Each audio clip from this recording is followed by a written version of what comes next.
Olá, seja bem-vindo ao meu canal. Essa é a terceira aula referente à anatomia do tórax e nela a gente vai falar um pouquinho sobre os músculos do tórax. Eu deixei de fora os músculos tóraco-apendiculares e eu explico isso durante a aula porque eles pertencem aos membros superiores. Você poderá encontrá-los, né, estudá-los lá nas aulas referentes à anatomia dos membros superiores. Espero que você aproveite a aula. Em relação aos músculos do tórax, que a gente vai conversar um pouquinho agora, é importante entender que no tórax nós encontramos os músculos próprios do tórax, e são eles que a gente vai estar estudando nesse momento. E existem também vários outros músculos que a gente considera como músculos tóraco-apendiculares, que na verdade eles até se localizam, né, na parede do tórax, mas a função deles está muito mais relacionada com os membros superiores. Então, esses músculos tóraco-apendiculares, eles não serão abordados aqui na anatomia do tórax, porque eles foram abordados lá na anatomia dos membros superiores. Por exemplo, o músculo peitoral maior, o músculo peitoral menor, o músculo latíssimo do dorso, e por aí vai. Então, não é que a gente está negligenciando esses músculos, mas é que ele faz muito mais sentido estudá-los nos membros superiores. Inclusive, a inervação desses músculos tóraco-apendiculares, né, que eu acabei de citar, é feita pelo plexo braquial, né, ou seja, a mesma inervação dos membros superiores, e não pelos nervos que fazem a inervação dos músculos torácicos. Bom, começo apresentando para vocês os músculos intercostais externos. Lembrando que nós temos três camadas de músculos intercostais. Às vezes o aluno lembra somente de duas, só que a gente tem que fazer uma analogia, né, com a parede do abdômen. A parede do abdômen eu tenho três camadas: o músculo oblíquo externo do abdômen, o músculo oblíquo interno do abdômen e o músculo transverso do abdômen. Aqui no tórax não é diferente, eu também tenho três camadas: os músculos intercostais externos, que esse o aluno lembra muito bem, os músculos intercostais internos, que ele também normalmente lembra, mas existem ainda os músculos intercostais íntimos, e esses muitas vezes acabam sendo esquecidos. Mas enfim, são três camadas de músculos intercostais. Observando aqui os músculos intercostais externos, ó, a gente verifica que anteriormente, né, o início dele, né, ou vamos ver primeiro lá pela região posterior. Ó. Posteriormente, eles iniciam, né, com inserção lá lá nas vértebras, perdão, lá nos processos transversos das vértebras, né, mas vão se inserindo nas costelas, eles estariam ali atrás, ó, seguem aqui os intercostais externos até aqui a articulação entre a costela e a cartilagem costal. Vejam que eles não vêm até o externo. Contrário acontece com os intercostais internos. Então, os intercostais externos, que são esses músculos que nós estamos vendo aqui, eles, bom, se inserem, né, como eu já falei, né, nas costelas, na borda inferior da costela superior, na borda superior da costela inferior. Eles são inervados pelos nervos intercostais. Mais à frente eu vou falar um pouco mais desses nervos. Então, em cada segmento, eu tenho um nervo intercostal que vai inervar um músculo intercostal. E a função desses músculos intercostais externos é elevar as costelas na inspiração. Então, quando a gente faz a inspiração, vamos pensar na inspiração normal, né? Passiva não, perdão, normal, tranquila. Isso acontece, né, em torno de 75% graças ao músculo diafragma que se contrai, e os outros, em torno de 25%, são os músculos intercostais externos que, ao se contraírem, elevam as costelas e com isso a gente aumenta o diâmetro torácico. Temos aulas do sistema respiratório também no canal que podem facilitar um pouquinho esse entendimento. Ó, aqui a gente, né, por uma vista interna, né, da parede anterior do tórax, ó, notem que o externo está localizado nessa região. Nós vemos aqui o músculo intercostal externo, né? Um deles aqui seria outro, que seria outro, e vejam, esse intercostal externo, que seria o segundo, né, é inervado, ó, pelo segundo nervo intercostal, né? Esse aqui seria o T2, enfim, a gente tem todos os outros aqui na sequência. Bom, olhando internamente aqui, nós vemos os músculos intercostais internos. Ó. Esses músculos intercostais internos, eles seguem uma constituição, as fibras são contrárias, né, em relação aos intercostais externos, há um cruzamento de fibras aqui, né? Eles são um pouco mais, estão em um plano mais profundo, E a inserção deles exatamente contrária, conforme eu tinha falado, né? Vejam, ó, os intercostais internos, eles vão se inserir aqui, ó, eles iniciam lá no processo não, perdão, lá no osso externo, eles chegam até o externo, só que eles terminam lá no ângulo da costela, eles não vão até, né, a vértebra, até o processo transverso da vértebra, conforme os externos. Bom, a inervação deles é a mesma, ou seja, inervados pelos nervos intercostais, né? Só que a ação é diferente. A função deles é abaixar as costelas e, consequentemente, eles ajudam na expiração. Entretanto, normalmente a gente utiliza esses músculos quando vai fazer uma expiração forçada. Exemplo, eu vou soprar um balão, eu vou tocar um instrumento de sopro, né, um trompete, uma flauta, ou eu estou muito ofegante, estou precisando fazer mais troca, né, do que o basal. Então é nesses momentos que a gente acaba utilizando esses músculos intercostais internos. Esse músculo que nós temos, depois eu vou falar dos intercostais íntimos, tá? Que é a camada mais interna que nós temos. Esse músculo aqui é conhecido como músculo transverso do tórax. O músculo transverso do tórax, né, ele tem essa configuração, então tudo isso aqui, ó, é músculo transverso do tórax, inclusive essa porção aqui de baixo. Também é inervado, né, pelos nervos intercostais, e a função dele também é expiratória, também é abaixar as costelas para ajudar um pouco mais na expiração. Bem, esse músculo é o serrátil anterior.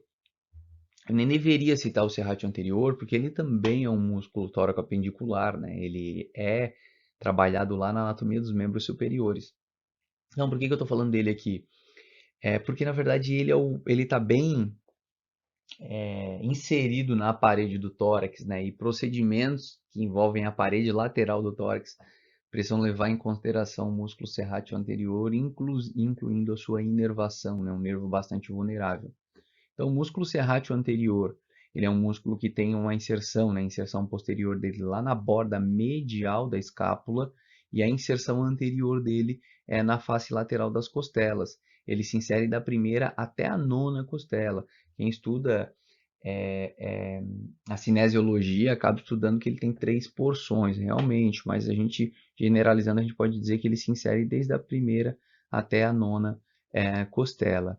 Esse músculo serrátil anterior, ele é inervado por um nervo, como eu falei, bastante vulnerável anatomicamente falando, chamado de nervo torácico longo. O nervo torácico longo é esse nervo aqui, ó, que vem longo de comprido. Às vezes o pessoal escuta e acha que é torácico do lombo, e não, é nervo torácico longo, porque ele é longo.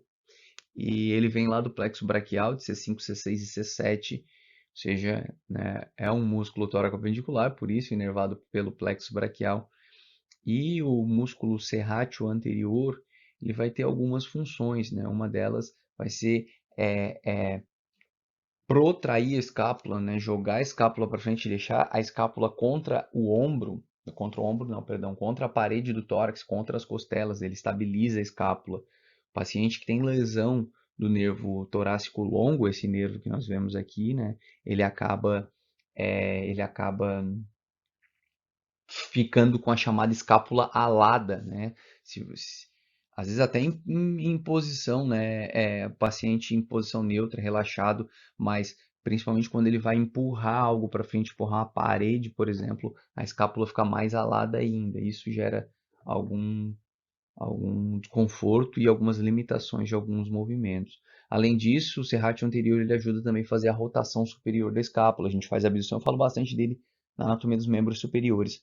A gente faz a abdução do braço aqui até 90 graus, né? Depois de 90 graus a gente faz uma rotação do húmero e uma rotação superior da escápula.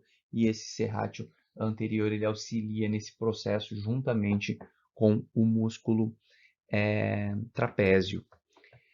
Vale lembrar então que esse nervo, depois eu vou acabar falando disso novamente, como ele passa, né, bem subcutâneo na parede lateral do tórax, ele tem que ser considerado, né, em alguns procedimentos, como por exemplo na mastectomia, né, quando vai se retirar a mama cirurgicamente, vai se fazer um esvaziamento dos linfonodos axilares, tem que lembrar sempre desse nervo, em drenagens torácicas, enfim, quando se aborda o tórax lateralmente, né, tem que lembrar sempre do nervo torácico longo. Voltando a falar aqui dos músculos intercostais, essa imagem aqui eu dei uma ampliada para facilitar um pouquinho o nosso entendimento. Ó, apresento aqui para vocês novamente os músculos intercostais externos, ó, vem lá, né, da região paravertebral, ó, segue até, né, a articulação da, da cartilagem costal. Aqui ele está representando até um pouquinho mais além, né, da cartilagem costal, depende muito do nível, né, da altura que a gente tem com a costela. Depois, ó, profundamente a ele, eu encontro o músculo intercostal interno, que inclusive ele foi... Não, ele está inteirinho aqui. Eu ia dizer que ele tinha sido cortado, mas não, ele está inteirinho aqui. Ah, foi cortado aqui, ó. Mas ele vem do externo até a região, mais ou menos aqui do ângulo da costela. Mas mais profundo ainda, então está aqui o intercostal interno, né? Coloquei no plural porque a gente está vendo dois. Notem que foi feita uma janelinha, ó, porque esse músculo que a gente está vendo internamente, esse aqui, ó, não é o músculo intercostal interno. Então qual é? O músculo intercostal íntimo, ó. Então vejam as três camadas: músculos intercostais externos, internos e os íntimos. Os músculos intercostais íntimos são um pouquinho mais finos e eles pouco auxiliam assim, nos movimentos. Eles estão muito mais relacionados à propriocepção, né? Ou seja, aos ajustes finos, né? E à percepção do nosso corpo em relação à posição das costelas, assim como vários outros músculos são ricos em proprioceptores. Mas tem uma condição bem interessante aqui, ó.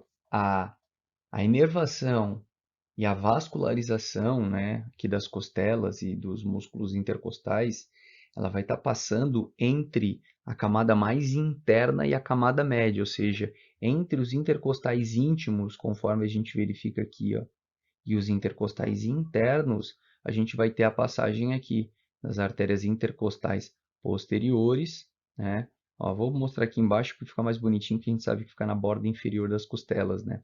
Ó, a artéria intercostal posterior, o nervo intercostal, e eu teria também a veia intercostal posterior passando aqui no sulco costal para fazer a irrigação, né, a drenagem e a inervação desses músculos, bem como da costela, e emite alguns ramos também que vêm para planos mais superficiais. Mas então, a irrigação e a inervação, ou seja, esse pedículo aqui, né, ou esse feixe vasculonervoso, né, porque tem vasos e tem nervos, ele vai estar passando entre os músculos intercostais internos e os músculos intercostais íntimos.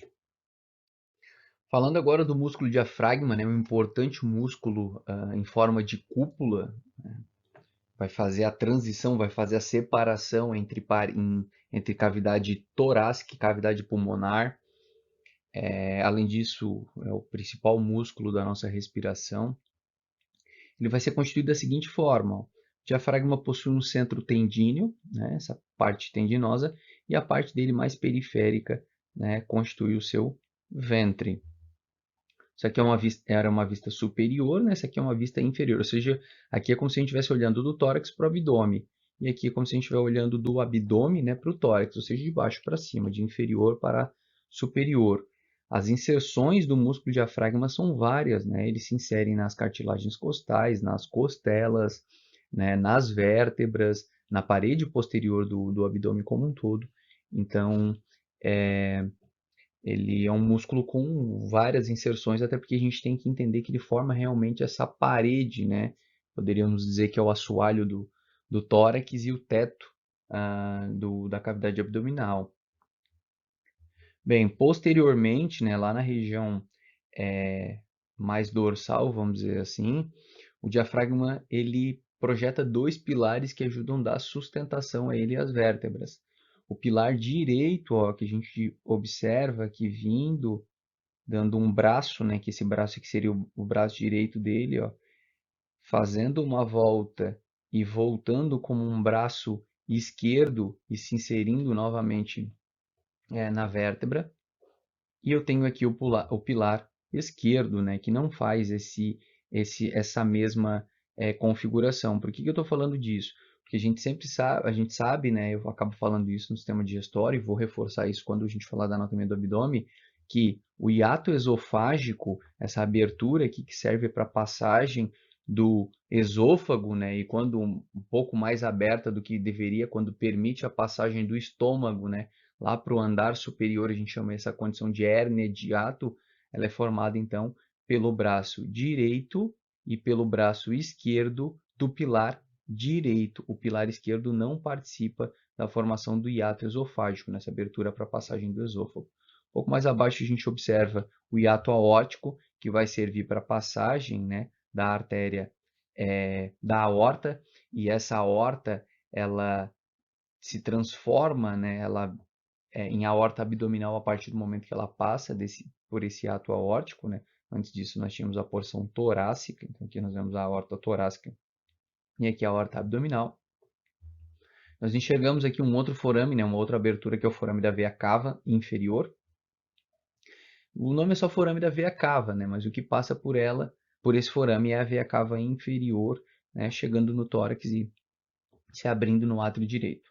Vai lembrar que o diafragma ele é inervado pelo nervo frênico, né? Que a gente observa o frênico direito, o frênico vem lá do plexo cervical, né? De C3, C4 principalmente, e C5.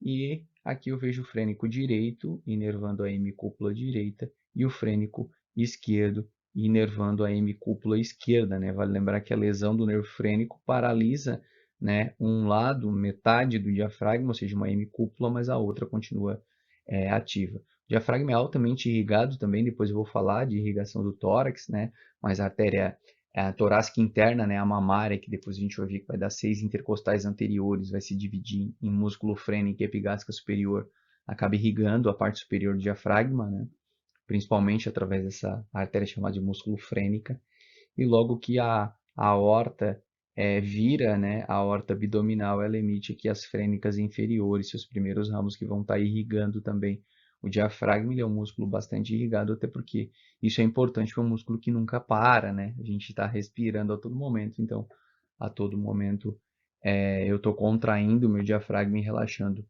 o meu músculo diafragma. A gente encerra assim mais uma aula. Não deixem de curtir o vídeo, deixar um comentário, né, se você achar pertinente. Divulgar para o seu colega que está estudando ou que precisa revisar esse conteúdo. E a gente se vê por aí. Um grande abraço.